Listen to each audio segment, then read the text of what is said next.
મારી શાળા દિયોદર કેન્દ્ર શાળા નંબર 2 તાલુકો દિયોદર એજ્યુકેશન ઇનોવેશન ફેસ્ટિવલમાં મારો વિષય લઈને આવી છું, જેનું નામ છે મિશન એક્સેલન્ટ પાયાનું શિક્ષણ। જેમાં સૌપ્રથમ તો મેં બાળકોની એક્ઝામ લીધી, પરીક્ષા લીધી, પ્રી ટેસ્ટ લીધી। એ પ્રી ટેસ્ટના આધારે મૂલ્યાંકન કર્યું। એ મૂલ્યાંકન કર્યા બાદ એવા કાચા પડતા બાળકોને મેં ક્વેશ્ચન પેપર આપ્યા, ફરીથી એમને મોટિવેટ કર્યા કઈ રીતે કાર્ય કરવું।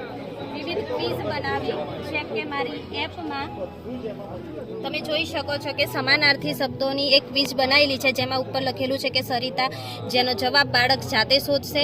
આવી રીતે વિરુદ્ધાર્થી શબ્દ છે, સમાનાર્થી શબ્દ છે, ગણિત વિજ્ઞાનના પઝલ છે, કોયડા છે, આવી બધી જ અંદર મેં પઝલ્સ બનાવીને તૈયાર રાખી છે।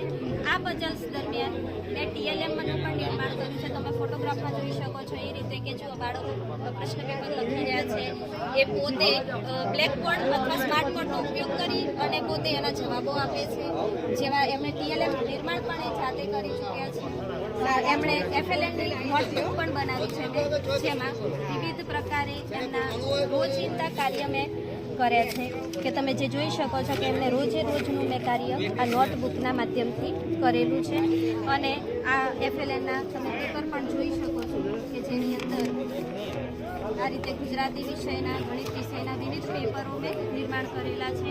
આ રીતે ફોર્મ એપનો ઉપયોગ કરી અને એમના મેં જે પરિણામ છે એ એમના તરફ વધારે કેળવાય એ રીતના પ્રયત્નો કર્યા છે।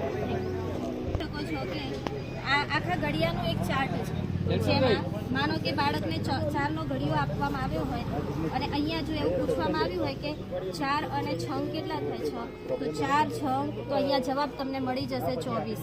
એવી જ રીતે તમે જોઈ શકો છો 3 6 18, એવું તમે 15 ઘડિયા સુધી આ ઘડિયા સારી રીતે અને સરળતાથી શીખવી શકો છો।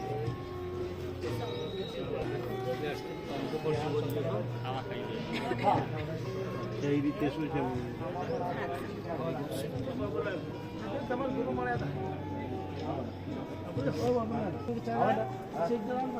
યાદ કરતા